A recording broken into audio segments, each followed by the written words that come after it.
Hello, everyone. Thank you for joining this session on Prior Written Notices, or PWNs. Today, we will dive into the essentials of PWNs, understanding what it is, why it is important, and how to write and issue them in compliance with the IDEA.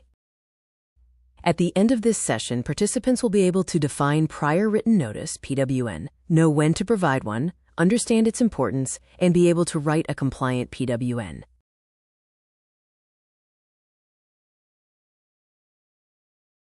Have you heard any of these phrases from your team in response to a parent's request in a meeting? If so, you have been in a situation where a PWN was likely needed. The Individuals with Disabilities Education Act, IDEA, provides a unique protection to families as part of the educational programming process for their child. Under the IDEA, parents must receive written notice of any changes being made to their child's educational programming and of any district refusals of their suggestions or requests related to that programming. Specifically, parents are entitled to prior written notice whenever the district proposes to initiate or change, or refuses to initiate or change, the identification, evaluation, or educational placement of the child, or the provision of FAPE to the child. Under the IDEA, parents are entitled to an explanation of those decisions, in writing, before the decisions are carried out. We'll cover the required elements of the PWN shortly. The prior written notice provides a clear record for the student, parent, and school of the decisions that have been made, the basis for those decisions, and the actions that have been proposed or refused. The prior written notice may be useful in any number of circumstances, such as subsequent meetings or dispute resolution situations, or as a clarification and reminder to all parties of commitments made. Prior written notice is one of the critical mechanisms that balances the power between the district and the family. As described in the Colorado Department of Education's IEP Procedural Guidance Manual, providing a timely and correct prior written notice of special education action to the parents is essential to protecting the rights of students receiving special education and their parents. This step is a vital component of the procedural safeguards that schools make available. Without it, parents may not have the information they need to advocate for their child or to exercise their right to request an agency review of the IEP team's decisions. Let's break down some critical terms used in PWN. Prior refers to informing parents before the proposed action is carried out. Proposal is the action the district wishes to implement. Change involves stopping or altering something already in place. And refusal indicates the LEA's denial of a parent's request or action.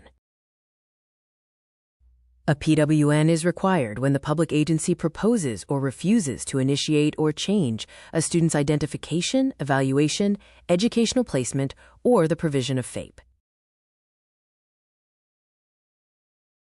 Other events triggering a PWN include IEP amendments, refusal of parent requests to alter placement or FAPE, and partial acceptance of parent requests. A PWN is also required when a student graduates or when a parent formally revokes consent for special education services in writing.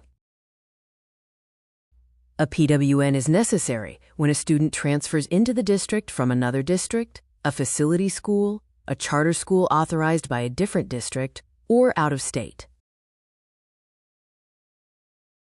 In a disciplinary context, a PWN is required for removals constituting a disciplinary change of placement over 10 school days, either as a single removal or a pattern. In Jeffco, our suspension letter templates are written to serve as the prior written notice. A copy of the procedural safeguards should be sent home, along with the suspension letter. This is a visual of the process from the time a child is referred for an evaluation and when a PWN is needed.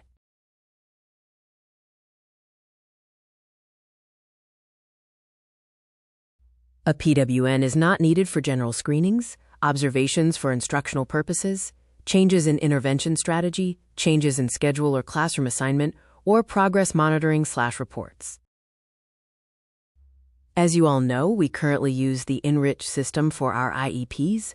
In Enrich, PWNs are embedded into many documents so that we do not need to issue a freestanding PWN for every action. But for some actions, we do have specific forms. Here are a few. They are the bookends of the IEP process. The purposes for these forms are self-explanatory. Take care to fill them out well.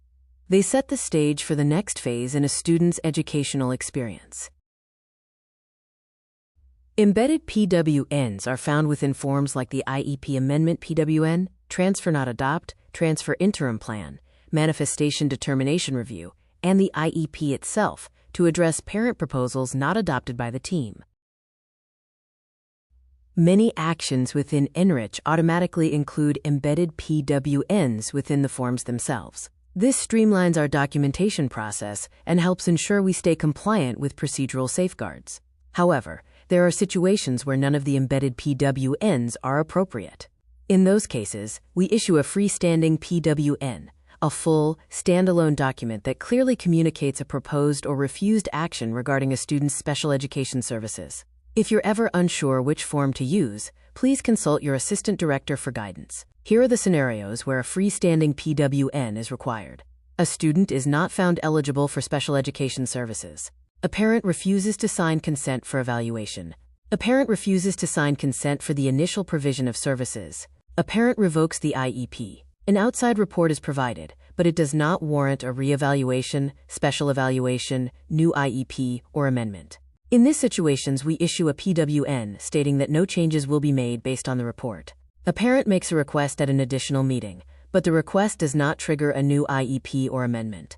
In this case, document the response in a freestanding PWN. Be sure we have sufficient data to reject the request without initiating a new IEP or evaluation. In some cases, consider running an MTSS intervention cycle during the evaluation period. Again, when in doubt, talk to your AD. Now, for the following actions, you'll use the embedded PWN within the appropriate form. Amendment to the IEP. Consent for evaluation. Consent for provision of services. Manifestation Determination Review, MDR. Always ensure your documentation clearly reflects the action taken and aligns with procedural safeguards. The freestanding PWN is a critical tool for transparency and compliance when embedded options aren't suitable. Thanks for your attention. Next, we are going to move into the pieces of the PWN, practical application, and some examples and practice scenarios.